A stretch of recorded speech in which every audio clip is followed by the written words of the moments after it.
Tu es notre espoir, rien n'a plus de valeur, rien n'est aussi grand et rien n'est plus beau que ta présence, que ta présence. J'ai vu, j'ai goûté, j'ai vu, j'ai goûté l'amour le plus doux. Mon cœur est enfin libre et ma honte disparaît. Dans ta présence, dans ta présence. Encore une fois, j'ai vu, j'ai goûté l'amour le plus doux. Alléluia. J'ai vu, j'ai goûté. J'ai vu, j'ai goûté l'amour le plus doux.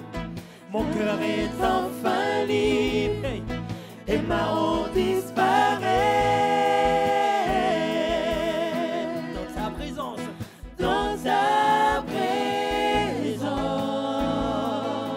Alors nous déclarons Saint-Esprit, tu es le bien. Saint-Esprit, tu es le bienvenu. Ce matin, que ta présence vienne inonder ce lieu. Seigneur, mon cœur soupire après ta gloire. Oh, viens nous saisir par ta présence. Oh, Saint-Esprit, tu es le bienvenu.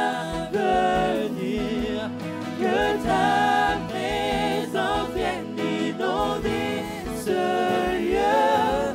Seigneur, nos cœurs soupirent après ta gloire. Oh, viens nous saisir par ta présence, oh Dieu.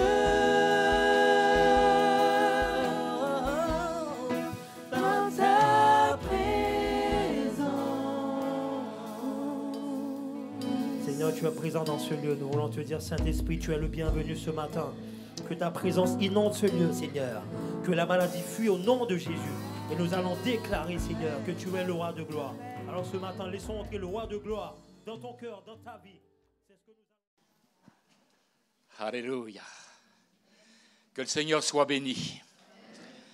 Nous sommes dans la joie ce matin encore pour tous ces moments merveilleux que nous avons pu passer en la présence. Déjà, lorsqu'avec nos frères et sœurs à l'intercession, nous étions à côté tout à l'heure, nous avons passé un très très bon moment. Tout à l'heure, avec ce que nous a apporté notre sœur Laurette, c'était excellent. Avec la louange, nous avons pu répandre nos cœurs devant l'Éternel. Oh, qu'il est doux, qu'il est bon, qu'il est agréable pour des frères de demeurer ensemble. Maintenant, il n'y a plus beaucoup de temps. Mais je vais essayer de faire court. J'entends des rires. Je sais, je suis un incorrigible bavard. Que le Seigneur soit loué et béni. Amen. J'avais un très très long message à vous apporter, mais vu le temps, je ne vous parlerai que des points principaux et encore très très rapidement. Le texte de base que le Seigneur a mis sur mon cœur, et ça fait déjà quelques jours qu'il l'a mis sur mon cœur, se trouve au premier chapitre de l'épître de Paul aux Éphésiens. Et il se situe entre les versets 3 et 14. Et comme nous n'avons pas beaucoup de temps, je lirai simplement les versets qui nous intéressent et je vous conseillerai de revoir ce texte à la maison. Ce texte nous parle du plan de Dieu pour l'homme. Très rapidement, en une dizaine de versets, il va nous parler du plan que Dieu a mis en place pour l'homme, pour sa créature, pour celui qu'il a fait à son image et dans lequel il a insufflé le vent de l'esprit et qu'il a placé dans le jardin afin d'y travailler, de le garder et de le faire prospérer. Et puis, de cette créature à qui il avait tout donné et qui, après avoir subi la tentation, a été amenée à chuter. La première chose que j'aimerais voir dans ce texte se situe donc au chapitre 1er et au verset 3 de l'Épître aux Éphésiens. Et voici ce que nous lisons. « Béni soit Dieu, le Père de notre Seigneur Jésus-Christ, qui nous a bénis de toutes sortes de bénédictions spirituelles dans les lieux célestes en Christ. » Et là, nous pouvons dire « Amen, Amen ». Merci à notre Dieu d'avoir fait cela pour chacun d'entre nous. Dieu, le Père de notre Seigneur Jésus-Christ, nous a bénis. Et en lisant ce texte d'Éphésiens, il m'est venu une pensée. C'est qu'au travers de ce texte, il n'est parlé que de Dieu le Père. C'est déjà bien, c'est déjà beaucoup. Il est parlé du Fils, Jésus-Christ. Il est, quoiqu'il ne soit pas vraiment nommé, il nous est parlé aussi du Saint-Esprit. Et il nous est parlé de chacun et de chacune d'entre nous. Et c'est là le principal. En une dizaine de versets, eh bien, il y a les bases principales pour notre vie spirituelle. Béni soit Dieu, béni soit Dieu. De toute éternité, il a mis en place son plan pour nous, ses enfants, ses créatures. Et il nous a bénis de toutes sortes de bénédictions spirituelles dans les lieux célestes en Christ. Donc les bénédictions spirituelles, elles nous viennent d'en haut et elles sont répandues sur nous. Ce sont, comme il est dit, des bénédictions spirituelles. Dieu est le créateur de toutes choses. Dieu affirme qu'il veut nous bénir. Il va également plus loin. Dieu nous a bénis avant même donc que nous soyons venus à l'existence. C'est là, et excusez-moi de faire ce raccourci, mais c'est ce que j'ai reçu dans mon cœur. C'est là le principe de foi que Dieu a établi et qui prendra ensuite toute sa force dans l'Épître aux Hébreux, au chapitre 11 et au verset 1er. La foi est une ferme assurance des choses qu'on espère, une démonstration de celles qu'on ne voit pas. Amen. Jacques a dit, chapitre 1er, verset 17, « Toute grâce excellente et tout don parfait descendent d'en haut, du Père des Lumières chez lequel il n'y a ni changement, ni ombre de variation. » Nous sommes, comme Adam et Ève dans le jardin d'Éden, au bénéfice des bénédictions que Dieu, de toute éternité, a voulu répandre sur ses enfants, sur son peuple. Et nous pouvons dire Amen. Et puis dans ce verset, il y a autre chose qui a attiré mon attention. C'est que Dieu parle de filiation. Paul parle de la filiation de Jésus-Christ et il parle également de qui est Dieu. Dieu, le Père de notre Seigneur Jésus-Christ. Et ça, c'est quelque chose qui est très important parce que quand vous relirez tout ce passage de Éphésiens 1, vous verrez qu'il est toujours dit en lui, en Jésus-Christ, en sa personne. Il nous est tout le temps parlé de l'œuvre de Dieu au travers de la personne de Jésus-Christ. Et c'est quelque chose d'extraordinaire, quelque chose de merveilleux. de savoir que nous avons un Dieu si parfait et un Sauveur si extraordinaire. Dans le grec, le terme « père » qui est employé là, c'est « pater ». Et ça veut dire le créateur, ça veut dire aussi le géniteur, ça veut dire celui qui est à l'origine. Et le Père est à l'origine de tout. Nous l'avons dit tout à l'heure, il est omniscient, il est tout-puissant, il est omniprésent. Il est celui qui nous transmet toutes choses. Il est celui qui veille sur chacun et chacune d'entre nous et qui fait descendre d'en haut ses bénédictions sur ses enfants. Il est celui qui veille sur eux. Amen. Il y a en Dieu également la notion de famille. Et il y a en Christ la notion de fils. Il est le Fils de Dieu.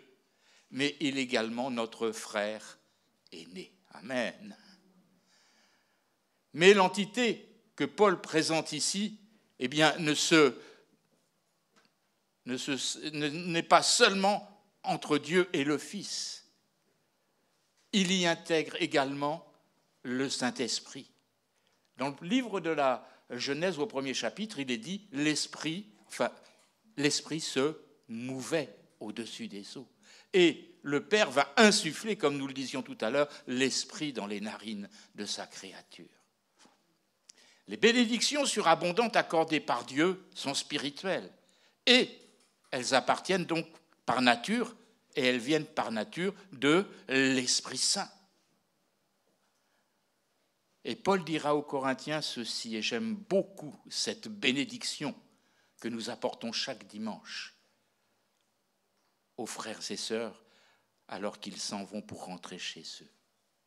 Que la grâce du Seigneur Jésus-Christ, l'amour de Dieu et la koinonia du Saint-Esprit soient avec vous tous. Et de toute éternité, c'est ce qu'il y a, c'est ce qui se passe. La grâce du Seigneur Jésus. Et Dieu sait si, dimanche dernier, nous avons entendu parler d'une manière extraordinaire de la grâce par notre frère Michelin. L'amour de Dieu. L'amour de Dieu, il est manifeste depuis que Dieu a créé le monde. Et il nous est parlé de la koinonia du Saint-Esprit. Pourquoi j'emploie plus ce mot? Parce que c'est un mot qui a une triple signification, en fait, qui veut dire à la fois communion, qui veut dire communication et qui veut dire collaboration. Cela nous parle à nous, enfants de Dieu. Dieu nous a créés, Christ nous a sauvés et le Saint-Esprit, eh bien, il est là. Et c'est le Saint-Esprit qui va former réellement Christ en chacun et en chacune d'entre nous. Amen. Et puis, nous connaissons ce verset également. Toute chose, Romains 8, 28, toute chose concourt ensemble au bien de ceux qui aiment Dieu. Les bénédictions n'appartiennent qu'aux croyants qui sont enfants de Dieu, par la foi en Christ. Ainsi, ce que Christ possède leur est aussi acquis, y compris sa justice, ses ressources, ses privilèges, sa position et sa puissance.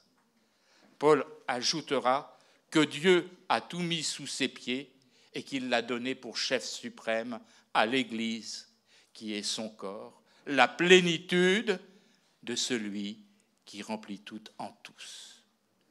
Et Paul, s'adressant aux Colossiens, dira « Nous avons tout pleinement en lui, c'est-à-dire en Jésus, qui est le chef de toute domination et de toute autorité. » Amen. Et puis, au verset 4, il nous est dit ceci, en lui, donc en Jésus-Christ. Dieu nous a élus avant la fondation du monde pour que nous soyons saints et irrépréhensibles. Quelle merveilleuse bénédiction. C'est extraordinaire de savoir que de toute éternité, avant la fondation même du monde, nous avons été élus. Et pour que nous soyons saints et irrépréhensibles devant notre Père. Et en plus, il agit, nous ayant prédestinés dans son amour à être ses enfants d'adoption en Jésus-Christ. Nous sommes des enfants d'adoption. Pourquoi sommes-nous des enfants d'adoption? C'est Dieu qui nous a créés. Donc normalement, tout devrait aller bien. Nous n'avons pas besoin, comme disaient les pharisiens, nous n'avons qu'un seul Père, Dieu. Le problème, c'est qu'entre-temps, il y a eu un bug. Le bug, c'est Adam et Ève qui ont été amenés à pécher dans le jardin d'Éden et qui ont perdu toutes les bénédictions que Dieu leur avait accordées. Et alors, eh bien, Dieu avait prévu la chose et il nous avait prédestinés dans son amour pour être ses enfants d'adoption au travers de qui? Au travers de Jésus-Christ. Amen. Paul, écrivant aux Romains, leur annoncera de la part de Dieu, car ceux qu'il a connus d'avance, il les a aussi prédestinés à être semblables à l'image de son Fils, afin que son Fils fût le premier-né entre plusieurs frères. Amen. Nous avons été élus. Et l'élection, j'aimerais vous en donner une courte définition, est à la base un choix fait par une personne dans une circonstance bien précise. Voilà ce que c'est que l'élection. L'élection va permettre à des personnes injustes d'être déclarées justes, à des personnes indignes et sans valeur d'être déclarées dignes, à des personnes perdues d'être rachetées. C'est la justice parfaite de Dieu manifestée en Jésus-Christ qui nous donne ce statut d'être reconnu saint et irrépréhensible devant lui, malgré notre comportement qui ne concorde pas toujours avec ce que Dieu voudrait et attendrait de nous. Au verset 5, donc, nous l'avons vu, dans son amour à notre égard, eh bien Dieu a tout fait pour que nous devenions enfants d'adoption en Jésus-Christ. Nous connaissons ces deux versets, Jean 3, 16 et 17. Car Dieu a tant aimé le monde qu'il a donné son Fils unique, afin que quiconque croit en lui ne périsse point, mais qu'il ait la vie éternelle. Amen. C'est-à-dire, nous avions perdu d'un côté, Adam et Ève avaient péché, mais il nous a déclarés enfants au travers, d'adoption au travers de Jésus-Christ.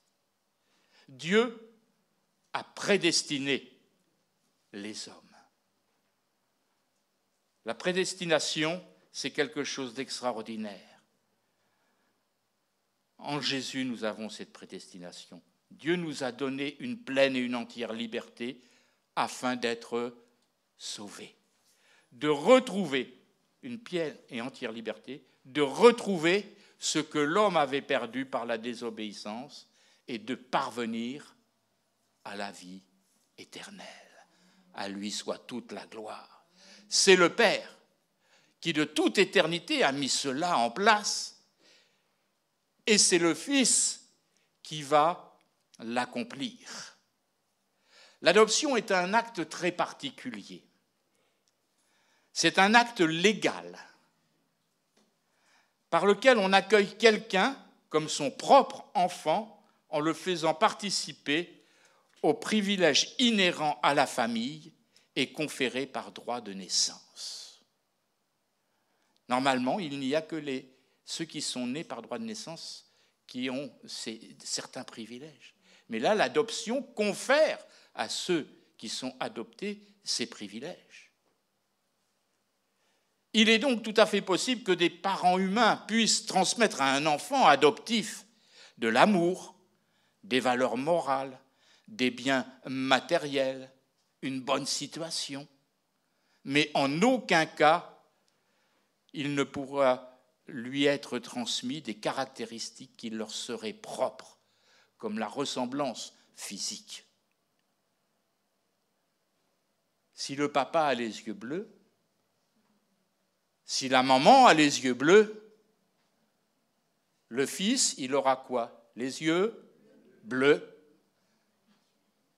S'il est adopté, il peut avoir les yeux verts, il peut avoir les yeux marrons.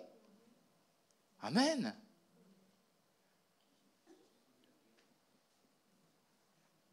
C'est les lois de la génétique. Et pourtant, Dieu a fait de nous, à notre rencontre au travers de l'acte accompli sur la croix, eh bien c'est ce qu'il a fait. Il nous a fait semblables à lui, avec les mêmes traits de caractère que lui. D'une manière miraculeuse, Dieu nous a transmis la nature même de Jésus, son Fils unique.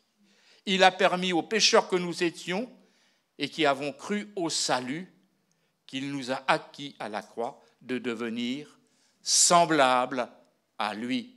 Nous sommes des enfants d'adoption, mais nous sommes devenus, au cours de l'acte qui a été accompli par Christ à la croix, semblables à lui. Amen. Pourquoi l'adoption? Nous l'avons déjà dit. À cause du péché, les hommes sont morts à la vie de Dieu. Ils étaient devenus esclaves. Ils étaient devenus en quelque sorte des enfants illégitimes. Et Adam et Ève ont été chassés du paradis. Ça, c'est un autre message qu'on pourrait apporter. Comment Dieu a procédé avec Adam et Ève lorsqu'ils ont été chassés du paradis. Mais ils avaient donc perdu cette qualité de sainteté qui les rattachait à leur Père céleste. La séparation d'avec Dieu était consumée. Il fallait quoi? Une réconciliation. Il fallait que nous soyons réconciliés avec notre Père céleste. Et la réconciliation, qui est-ce qui va nous la donner? Qui est-ce qui va nous l'apporter? C'est Christ. Là encore, c'est Christ. La réconciliation, il nous en est parlé dans la deuxième épître de Paul aux Corinthiens. Il nous est parlé du ministère de la réconciliation. Il nous est dit que, voici, les personnes vont changer par cette réconciliation. Et que Dieu, et c'est là où j'aime beaucoup la parole de Dieu, Dieu était en Christ, réconciliant le monde avec lui-même. Et pour nous réconcilier avec Dieu, deux actes-là qui sont légaux, eux aussi. L'adoption est un acte légal, mais il y a deux actes dont j'aimerais parler courtement. Vous pourrez lire à la maison. En lui, nous avons, premier acte légal, la rédemption par son sang. Nous avons été rachetés de la vaine manière de vivre qui était la nôtre.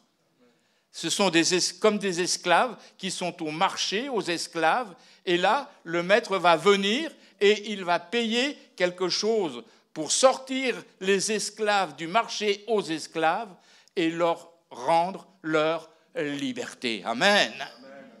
Et c'est ce que Jésus a fait pour nous. Il nous a donné la rédemption. Et il nous a donné une deuxième chose, la rémission des péchés, selon la richesse de sa grâce. Deux choses. Et la rémission des péchés, c'est l'acte par lequel, eh bien, une faute disparaît. Par grâce. Nous avons tous entendu parler de la grâce présidentielle. Elle s'apparente au droit français. C'est une suppression ou une réduction de la sanction pénale accordée par le président de la République. La condamnation reste néanmoins inscrite au casier judiciaire. Dans le Nouveau Testament, le mot rémission s'applique au pardon des péchés, à la remise de la dette contractée par l'exercice du péché. Le pardon libère le pécheur de la punition qu'il devait encourir. Le salaire du péché, c'est la mort. Mais le don gratuit de Dieu, en Jésus-Christ, notre Seigneur. Amen. Et Paul dira aux Romains, nous sommes gratuitement justifiés par sa grâce, par le moyen de la rédemption, qui est en Jésus-Christ. C'est lui que Dieu a destiné par son sang à être pour ceux qui croiraient victime propitiatoire. C'est-à-dire que, il y a quelque temps, je vous l'avais dit, c'est quand Jésus-Christ est arrivé devant Dieu avec son sang, non pas avec le sang des boucs ou des taureaux, des bœufs, mais avec son propre sang. Il a regardé son père et il lui a dit, Père, maintenant, tu ne peux pas faire autre chose que de leur pardonner. Et c'est ce que Dieu a fait. Amen. Vous étiez morts par vos offenses et par l'incirconcision de votre chair. Il vous a rendus à la vie avec lui en nous faisant grâce pour toutes nos offenses. Il a effacé l'acte. Tout à l'heure, il nous était dit que dans la loi française, il y avait grâce, mais le motif restait. Quelquefois, on le barre, mais on sait qu'il y a quelque chose qui a été fait. Mais là, il a effacé l'acte.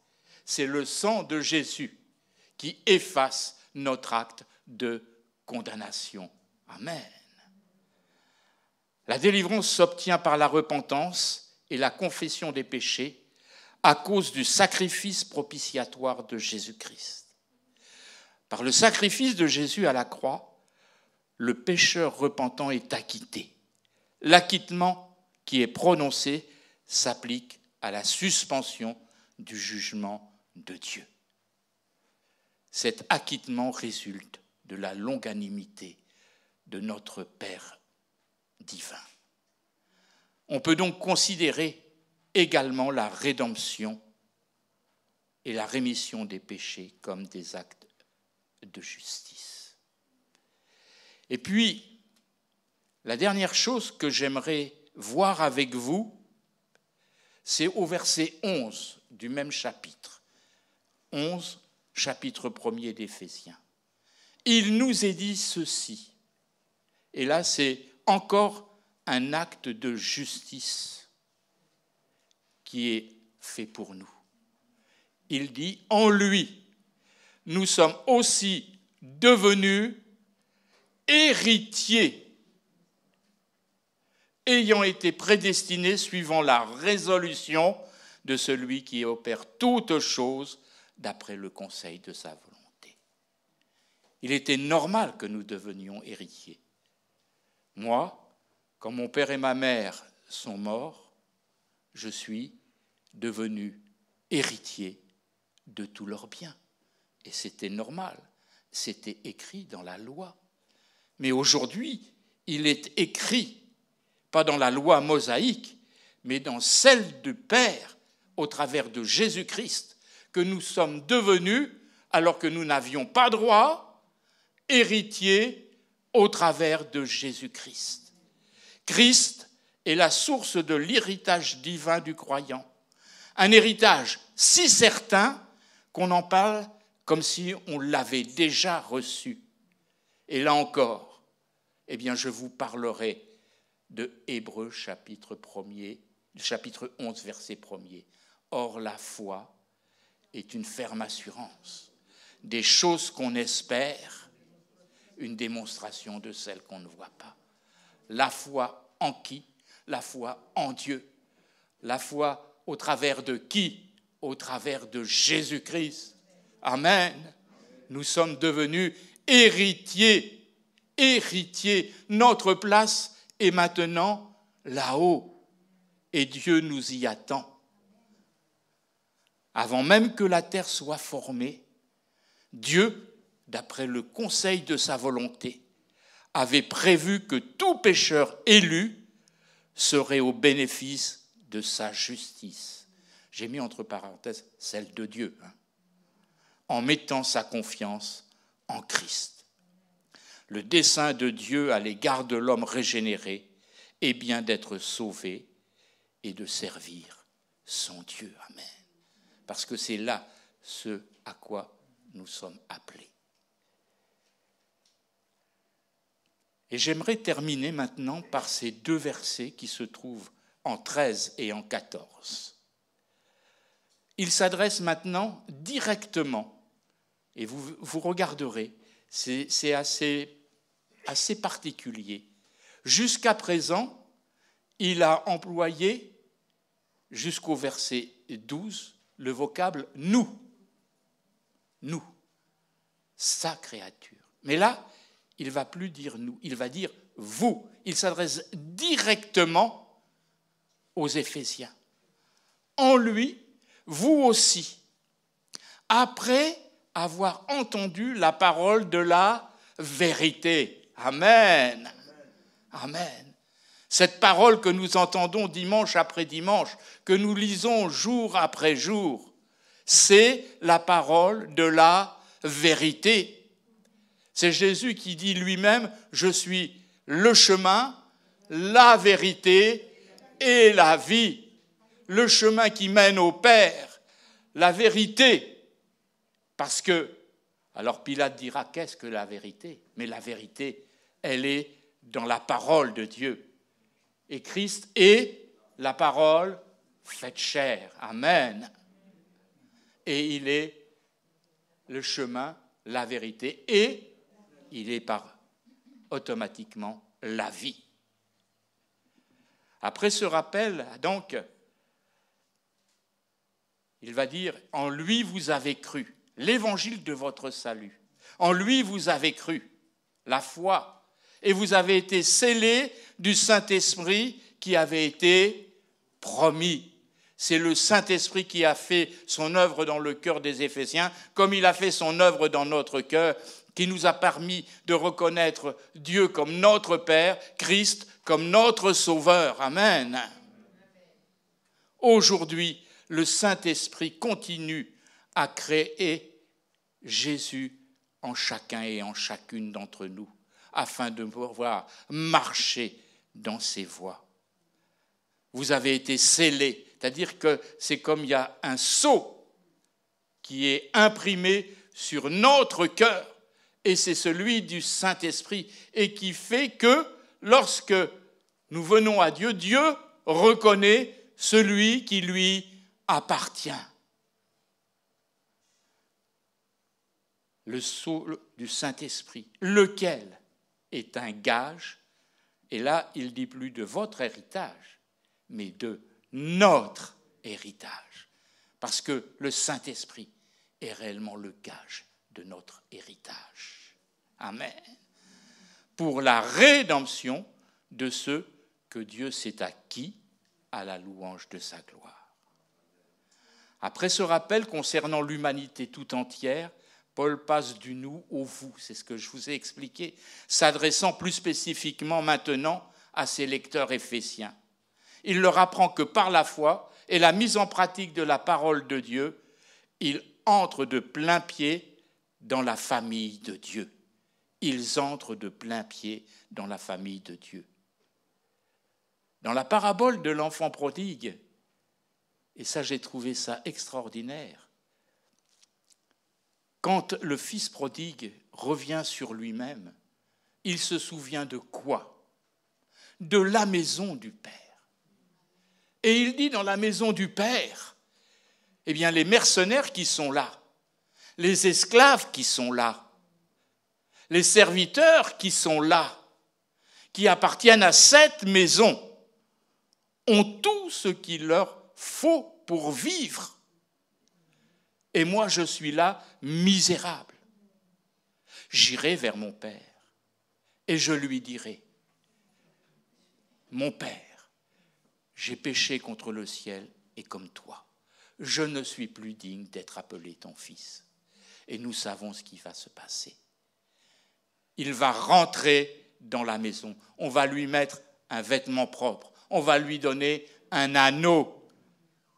L'anneau qui servait de sceau pour dire qu'il appartenait à cette maison.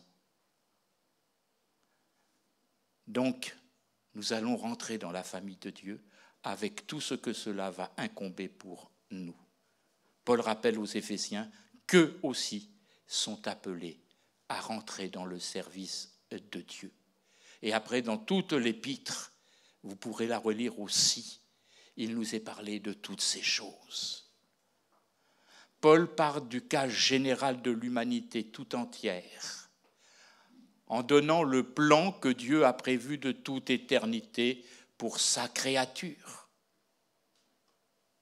pour arriver au cas particulier de chacun et de chacune d'entre nous.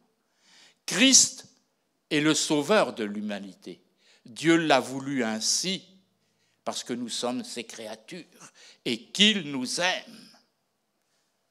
Mais il est également notre sauveur personnel. Tous ceux qui ont cru font partie intégrante de la famille de Dieu. Et j'ai ajouté quelque chose, avec des droits et des devoirs. Et l'épître de Paul aux Corinthiens nous dira ceci, vous êtes le corps de Christ et vous êtes ses membres, chacun pour sa part. Que le Seigneur vous bénisse, vous garde et vous protège. À lui soit toute la gloire. Amen.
Acclamons-le, Dieu de victoire, il est vainqueur, faisons-lui place.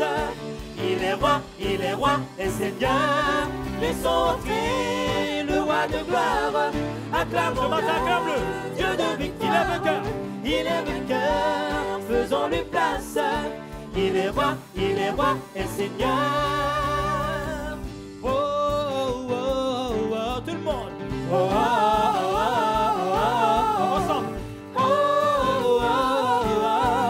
Je vous entends chanter. On y va, nous venons, c'est avec moi. Nous voulons l'adorer devant lui, nous courbons pour élever son nom. Deuxième couplet, on y va.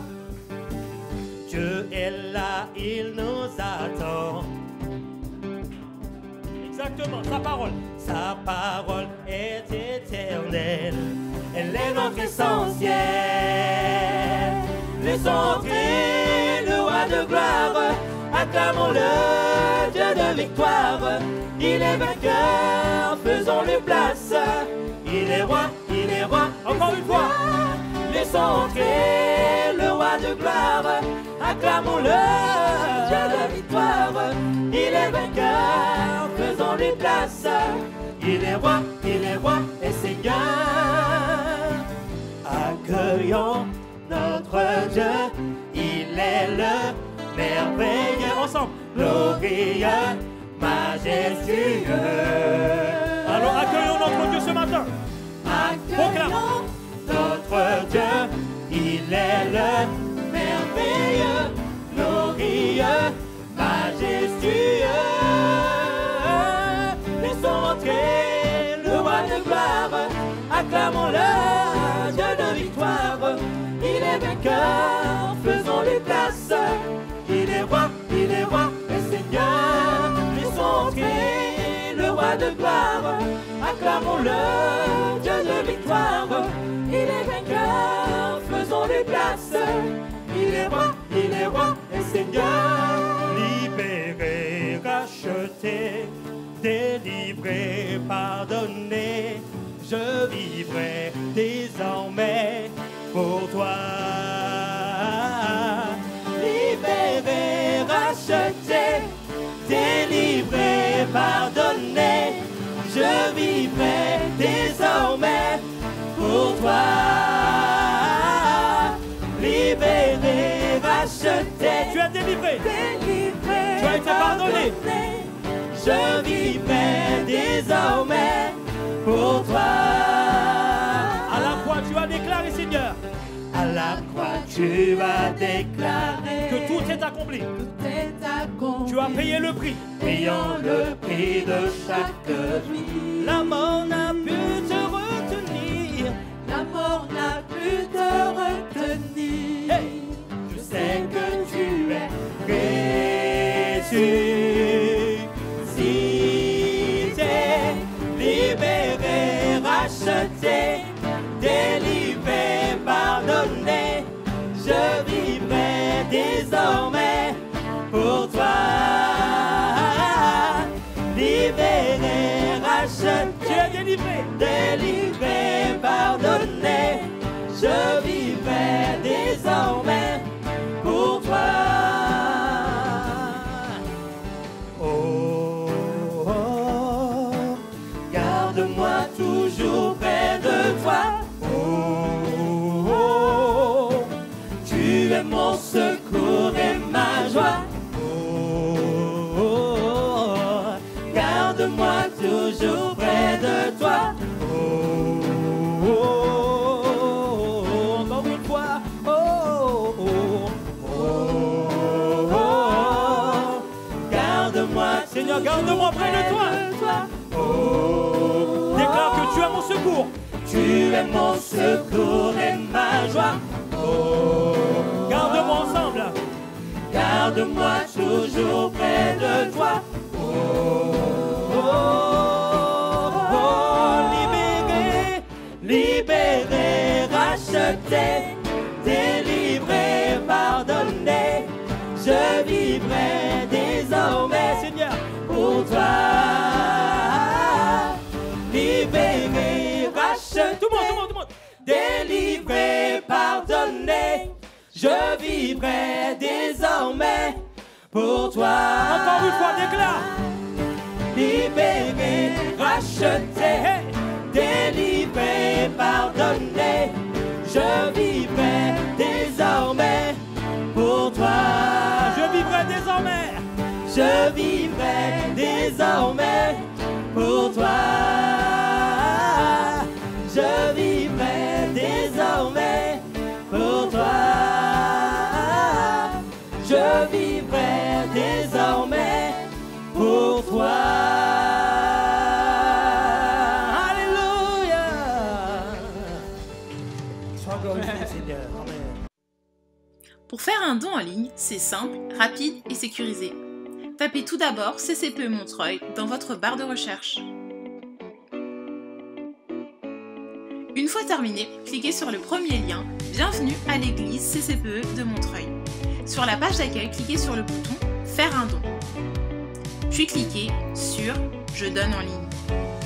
Et voilà, c'est presque terminé. Vous êtes sur la page de paiement en ligne sécurisée de l'église. Remplissez les champs obligatoires et n'oubliez pas de cliquer sur « Valider ». Donner en ligne, c'est simple, rapide et sécurisé. Aimer, c'est donner. Donner, c'est aimer.